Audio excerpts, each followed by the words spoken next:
All right. Well, I'm looking at tomorrow, though, and it's looking pretty good for Bronco Nation because tomorrow is game day. And as you can see right now, Sports Director Jay Tuss joins us now with what we can expect tomorrow. Yeah. All I care about, Shira, is that there's no rain, at least around kickoff. So I'll take that. Yeah. So I'll take that. As long as it stays dry, I'll deal with a little bit of cold. But yeah, should be a fun game tomorrow. A late afternoon kickoff, 5 o'clock kickoff. This has become a trend for the Boise State football team under their new current TV deal.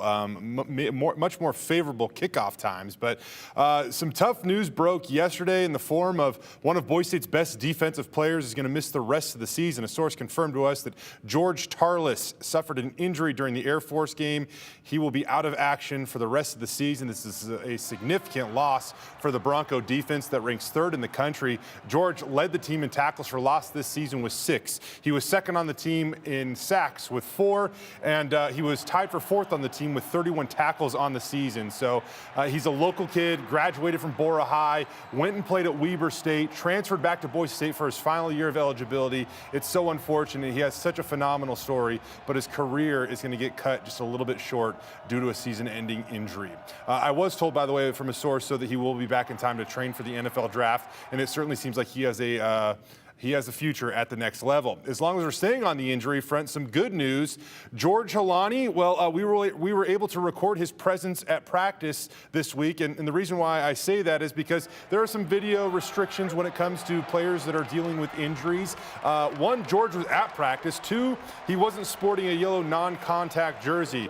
If players do wear that type of jersey at practice, we're technically not allowed to film them. So the fact that we were able to film George's presence at practice is an awfully good thing. He is a difference maker for this offense. Against San Diego State, he rushed for 131 yards. Against Fresno State, he rushed for 157 yards. He certainly seemed to find his stride with Dirk Cutter calling plays as the offensive coordinator and that much improved play up front on the offensive line. So if indeed he does return for tomorrow's game against San Diego State, he will be a welcomed presence. And I bring up Dirk Cutter's name, well, some news that just came into the newsroom about 2 hours or so ago. We've been trying to obtain the contract details for interim offensive coordinator Dirk Cutter, and we were able to track those down. He will make a prorated salary of $72,000. Now, the prior offensive coordinator was set to make $270,000 annually.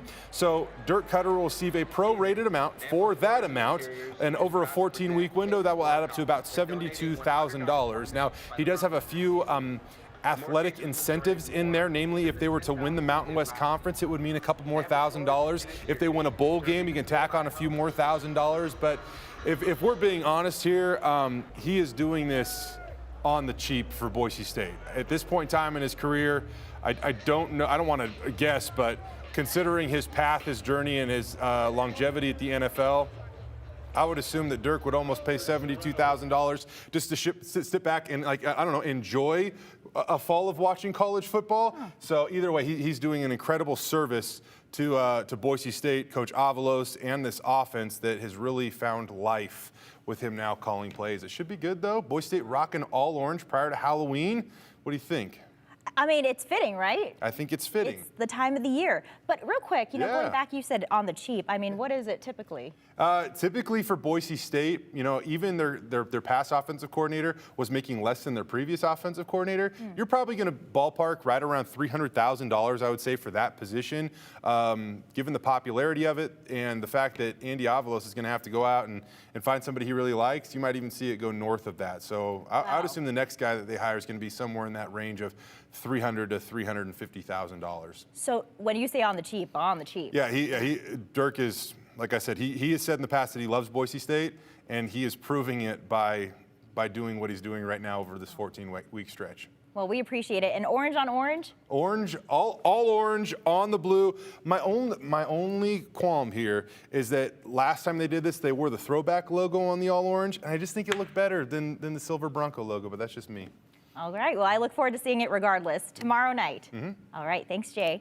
And as always, you can check out our game day guide on KTVB.com or text the number on your screen. That's 208-321-5614, and a link will go directly to your phone.